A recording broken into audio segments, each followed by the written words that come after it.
Our guest has had 6 300 seasons, 4 Gold Gloves. In 1989, if you remember, him and Will Clark had probably one of the best hitting matches of all time in the playoffs. The guy's just been great for this town. He's been great for the Chicago Cubs. Ladies and gentlemen, first baseman Mark Grace. Hi, buddy. You know what? They put in a step for you. We don't usually have a step. Yeah. You know, I noticed that. Wow, you're attracting them. You're getting popular. No, that's you. That's our getting guest. Popular these days. Were there this many for Reinsdorf? Oh, yeah. There were this many, but he said he threw out half of them at 15 minutes in because he found out they were Cub fans. Yeah, that's right. That's exactly right. He doesn't like Cub fans. No. He doesn't want them at the ballpark or anything, does he? In fact, I brought it up that you were going to be the guest. Now, he likes you. He told me he's a big fan. Oh, yeah.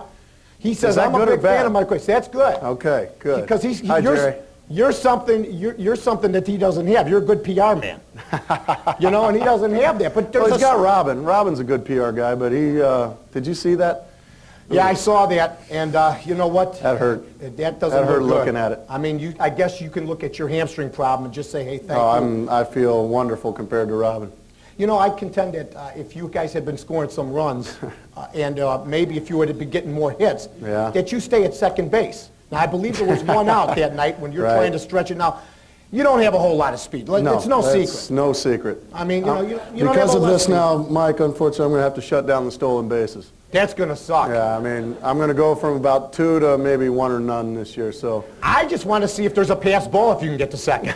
You know? That's usually a battle. They'll go back, pick it up, fall down, and then there's a close play at second. You know what, though? I mean, you've had a great career in this town. Thank you. I mean, Thank you've you. I really done a appreciate it. tremendous job. I guess, you know, I said it the other day on the radio, though. If there's one guy right now on this team that could bring the Chicago Cubs some people. See, they're never going to trade Sammy. No. They couldn't anyway because can't. of his contract You situation. Can't, right. It would be Mark Grace. Now, you've always been a Cub, but would I be correct in that assessment right now that you are probably the only guy in this team that could bring some hot prospects, whether it be pitching or whatever? I wouldn't say the only. I think, yeah, I could probably bring some talent back this way, but one guy that you hear constantly that everybody wants is Terry Adams. Mm-hmm. He's a guy that is young, got some talent. We got about 111 left fielders that we could probably trade, and you know, there's some guys down playing in AAA right now that are big league players. I'm talking about Brooks Kieschnick. I'm talking about Robin Jennings, Pedro Valdez. Those are 3 guys down there right now that could be playing in the big leagues, and I'd love to see a frontline pitcher come for one of those guys, or maybe even 2 of them. Nobody expected this team to be 0-8. I mean, you look at the schedule, go, you know what? It's going to be a tough first 11, 12 games, but you know, if they can steal a couple here, maybe win 3, 4 games, they're going to be all right because then the schedule hopefully gets easier. Right. But now that the Cubs have gotten off to a bad start, you look at the situation and you see a Kieschnick in the minors, you see a Jennings in the minors who can hit the cover off the ball. Would you be tempted, even at this early date, to maybe start bringing up some guys and getting them some playing time? Kieschnick, how you can ever trade Kieschnick if you stick him in AAA? Well, it's interesting you say that because today we made a transaction. I don't know if you've heard, but we made a transaction. Brooks Kieschnick got called up to the major leagues today. And I think that's a good move because this kid can play. He's got some severe power. He can hit the ball a long ways, and that's something that we're lacking. I think Sammy's got a home run and I've got a home run, and that's it for the Cubs this year. We are not swinging the bats very well right now, and it's that when you're not swinging the bats, and you know as well as I, anybody will know, that makes a team look bad when you're not swinging well. Well, of course, we're facing some great pitchers. Right. You know, the Atlanta staff and the Florida staff are stocked full Well, of was I great glad pitchers. you guys got a hit off Fernandez? Oh, man, me too. Oh, man, you know, it would have been a long day. This might be interesting to you. I have never, ever witnessed a no-hitter. Not in high school, not in college, not in the minor leagues, either for or against. So I didn't witness it today, but I guess that guy had no-hitter stuff today. And yeah, he had no-hitter stuff, and you guys, and now that you look at I'd have got him. There's no doubt you would have got him. What were you hitting before you got hurt? Well, Alex Fernandez was the guy who hit the triple off of him and blew a tire there. But I think I was 5 for 10. 5 for 10, and then going. then you get hurt. Yeah. Now, what are you doing for this thing? I mean, mean, are you still got the regular training regimen of cigarettes, beer, and women? What are you doing for this hamstring problem? That's right. As a matter of fact, I'm wanting one of those cigars. Now, we're going to get you one. We every day we get in there and we do this twice a day, but it's a regimen of a lot of stimulation and heat and exercise. Well, what do you do once you get to the ballpark? Once I get to the let's leave her out of this. Now, once I get to the ballpark, I get in the whirlpool for 10, 15 minutes, and then I get out. I get the what do they call ultrasound? Okay. Ultrasound. Yeah, that's it. And I get that for a while, and then they put me on the bicycle for 15 minutes, and I'm a hell of a biker. Oh man, You got the cigarette dangling out of your mouth while you're pedaling that bike away? That's right. Charlie Huff did it best. Remember, we all know Charlie Huff. Sure. Charlie Huff was one of those guys that he'd go pitch 8 innings, and then he'd go ride the bike, cigarette in one hand, a glass of vodka in the little holder there, and just answer all the questions he needed to ask. But I'll tell you what, on both sides of town, I think both teams could use Charlie Huff right now. I'd love to see Charlie Huff in a Cubs uniform. We're going to take a break. When we come back live from Hollywood Casino. More Mark Grace back after this. Yeah.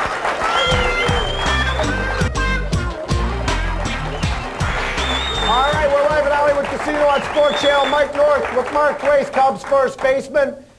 And let's talk a little bit about what you've been doing off the field, my friend.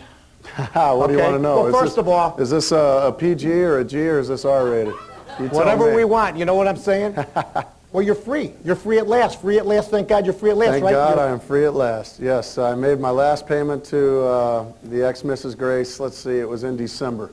Okay. And this is the first contract that I've had in a long time that's mine. That's mine. That's a beautiful thing. Yeah, Look at my hand. He's got, doesn't have to split the cash anymore. That's right. Yeah. I'll tell you, that was the best job she ever had. I'll tell you what, I think she picked up a better job now. Oh, man, she's going to ruin his life, too. Yeah. She's married to, of course, the ex-Mrs. Grace married Ray Liotta. Yes, okay? she did. So she goes from... A fine actor. A fine actor, and, you know, he'll know all about payments and JUSA and stuff like that in a couple of years, I got a feeling. So now you got a steady? I got to even ask that question. Somebody told me, he said, Mark, you know, you really need to settle down. I said, oh, what do I need to settle down? Did you tell them you tried that and it cost you $2 million a year? I've already had a bad experience about settling down, so they decided, well, Mark, I think in the last 3 years you've decided to settle down with anybody that says yes. And that's cool. I don't think I'm quite that bad. But, no. But I enjoy being single. I think women are the greatest creation in the world. And now, after you're done playing baseball... Thanks, ladies. Thanks. Is that all women? All women. All women. Now, let me ask you. Short, skinny, large, you name it. They're wonderful.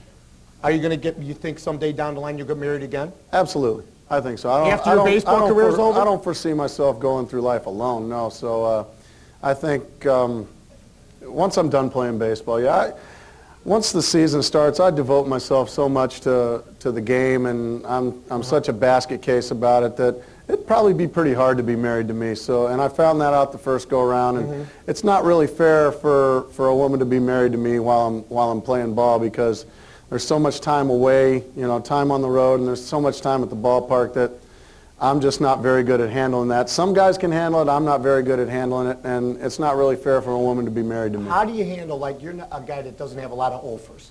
So how do you handle, like, an 0 for 5? I mean, when you go home, I mean, do you have trouble sleeping? I mean, what do you go through on a night where you went 0 for 5 maybe against the Giants or something during the day? Well, that's obviously no fun, but I've learned, you know, my first couple of years in the big leagues, you know, you'd be real upset and you'd feel like it's your fault and all that, but I've learned that you know, over my 10 years in the big leagues, that, you know, what I just did today, I was a lousy baseball player today, but tomorrow whoever's pitching, they're going to pay. Somebody's going to pay, and that's the attitude I take now. And I don't lose sleep, and I don't knock things over or tear up the house or anything. I'm pretty level-headed about it now. In 1989, one of the greatest hitting duels I've ever seen in a playoff situation between two guys that played the same position, you and Will Clark, right?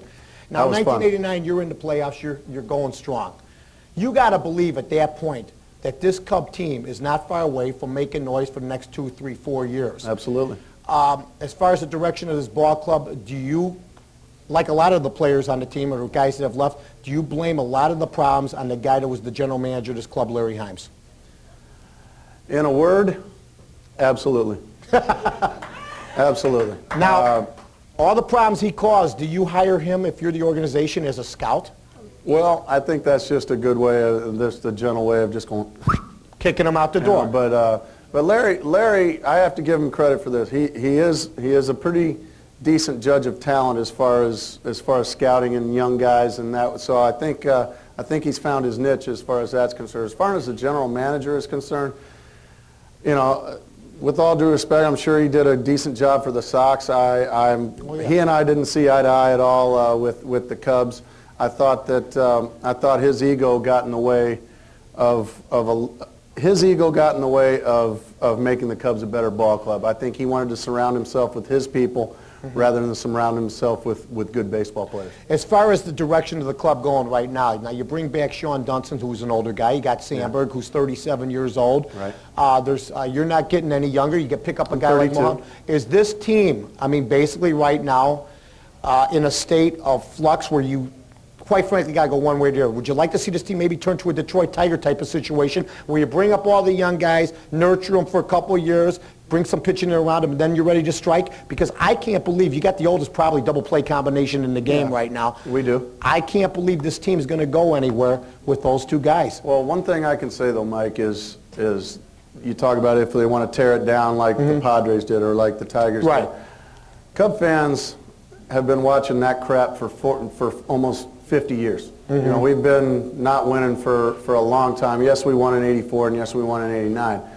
But I don't think the Chicago Cub fans deserve to just get rid of everybody and just play young guys and take a licking for 5 years and okay, we'll make it happen at the turn of the century. I think they deserve better than that. And I think that, and yes, we're 0-8, but so what? The last year the Cardinals started off rotten. The year before that, Cincinnati Reds started off rotten, and they both won. I'm not saying that's going to happen with us, but I know for a fact we're a much better team than we've absolutely sucked for 8 games. Okay, no question about it. But you played good ball clubs on top of that too. Yes, some great ball but clubs. I'm not going to insult anybody's intelligence and tell you that we're playing good baseball. We're just not getting any breaks. We've played lousy baseball for 8 games, but it's gonna. We've got too much talent on this team to not play better, and I don't think we need to rebuild this thing and start from scratch. I think we can do okay with what we're doing. All right, we're going to be back with Mark Grace, more from Hollywood Casino. We'll talk about Cub fans when we come back. We're back, Hollywood Casino, Mike North on Sports Channel, and around the country on the satellite feeds with all-star Mark Grace from the Chicago Cubs. Let's talk about Cub fans. I think they're the greatest fans in the world. I really do. You got to give them credit. Right. And maybe... And I'm not right about much, but you're right about that. Well, you know what? I'll tell you. I said this to Jerry Reinsdorf last week. I said, you're not going to tell me you would have picked up Albert Bell if you would have had 40,000 in the seats every day. And he said, well, I want to win. Well, he's wanted to win for a long time. Right. But when he saw 20,000 per game in those seats, he had to go do something. Well, that's lately, stretching it. They're not even getting 1,000 now for the last 2 days. I understand the weather. Today for the Cubs, it was cold too. But my contention is if 20,000 Cub fans or 15,000 start showing up per game, then the Cubs would do something maybe like the White Sox did last year, go out and get a high-priced free agent, a couple free agents. Maybe they would have gone out if they averaged 15,000 last year and gotten an Alex Fernandez if he wanted to come and stay with the Cubs, and an Albert Bell. I mean, I think the fans are so good that at a point it hurts the ball club because they're afraid to make moves and they won't take a chance to get them to the promised land. Well, that's a valid point. No question about it, Mike. Yeah, we've been hearing and reading that for the past couple of years because attendance has just continued to soar at Wrigley Field the last couple of years, and they're, you know, and the Cubs are making so much money in this, and then why don't we pump it in? Well, I don't have the answer to that question. You know, I'd love nothing more than to have just nothing but great hitters and great players playing around me. But you also have to give guys like Ori, guys like Brant Brown, guys like Brooks Kieschnick, you got to give them a chance. We were all rookies once. I was a rookie once. Ryan Sandberg was a rookie once. Barry Bonds was a rookie once. You know, you have to give these guys a chance to see if they can play in the big leagues. Just because you have a rookie playing third base or playing left field doesn't mean the kid can't play. It just means that the other guys have got to move on. It's time for this guy. He's done everything in the minor leagues. Let's give him a chance. You know, I talked to Jim LaFleur. Him and I did a fundraiser about a Smart month guy. ago. Very good. I thought he was a very good manager. In fact, that Cub team played hard in September for him. You guys Absolutely. finished above 500. But he said the problem he had was when the ball players would have a bad game. A guy would strike out twice and pop up. The next time up, yay! A big, you know, everybody would be positive, which isn't bad. That's but for the good. manager, it's a tough thing to tell the ball player, hey, guys, you got to come out and play hard. He said the hardest thing to do was tell these players you're not doing the job when they'd hear 35,000 people screaming positively for him. Well, that's one great thing about being a Chicago Cub. I can be, like you just said, I can be 0 for 4 and I'm coming up in the bottom of the ninth. I haven't done squat. Maybe I've made an error and cost us a couple of runs. But if we're still in the ball game and Mark Grace comes up there in the ninth inning, I can guarantee you this: they're going to be rooting for me to get that big base hit harder than any other fans in the world, and that's why I'm not a dummy. I might look dumb and I might say dumb things, but there's a reason I've stayed with the Cubs for 10 years. I love playing in front of and playing at Wrigley Field and playing. I mean, Sean Dunston. Thank you. Sean Dunston played in San Francisco last year for the first. That's the first time he had gone, and he That's says, Alcatraz, boy. yeah, he said, Mark, until you leave here, you don't know how bad it is anywhere else. You don't realize how good you've got it and how good Chicago Cubs have got it until you leave. And Sean found out last year, and that's why he's back. Now, would you welcome a trade? If they said, Mark Grace, do you have a clause in your contract that says you have to approve a trade? Now, you've been with the club, what, 10 years? 10 years. This is my 10th So you have year. one of these deals where you have to approve a trade? Yeah, well, no, you have to be I'm not 10 full years. I'm Right. 9 Okay. and some change. So if they traded so you- I can't approve a trade. They can send me to Topeka if they want to. But I wouldn't welcome one. No, like I said, I've got a pretty good shtick going on here in Chicago. I think I've connected with Cub fans, and I think when people now think of first base for the Chicago Cubs, I think they think of me. Right. You know, there was you know, I've played I'm second most in the Cubs history behind Cap Anson, and he was back in the Columbus days, you know. So He was he blew out a hamstring. yeah, That's what so screwed him up. I've played the second most games. I passed Ernie Banks. I passed Phil Cavaretta. You know, I've been here a while, and I got a nice shtick going, and I love it here. But if I get traded, you know, that's part of the game. I'm not going to be Do you real want to happy be in a about World it. Series? Do you want to be in the But if they playoffs? send me to some place that has just a bomb squad Right. that's got a chance to play in the World Series, Right. well, then I got to rethink things. Because you know what? When it's all said and done, there have been a lot of Cubs played a lot of years, and they look at their fingers, and there's not a ring. These fingers are empty also. All right, we're going to be back with more Mark Grace live at Hollywood Casino. Mike Dortz, back after this. Oh, you're so... All right, we're back at Hollywood Casino. Mike North and Mark Grace. And we got a couple minutes. Mark, what do you got ahead of you after baseball? You think, what do you want to do after baseball? Now, Jim McMahon told me he's not going to do anything but golf.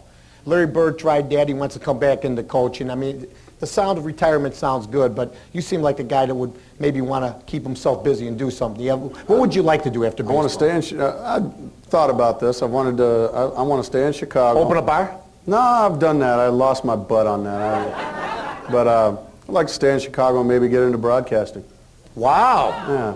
I think I'm full of crap enough to pull it off. Well, don't you? no doubt about it. So that would probably be, you'd probably be doing the radio maybe, huh? I got a face made for radio.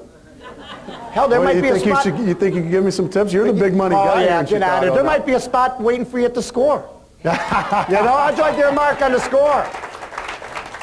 No, you'd be good. They You'd love be- me so much at the score. You know what? You'd be good on radio. You really would. I Well, never thanks. thought about that. There's the color commentator guy.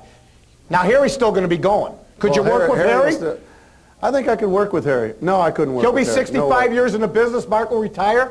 He'll go, come on up here, Mark. I'll teach you the rope. I got a dream of mine. A dream of mine is to have Rick Sutcliffe and myself in the same booth. That'd be kind of Oh, fun. that would be good.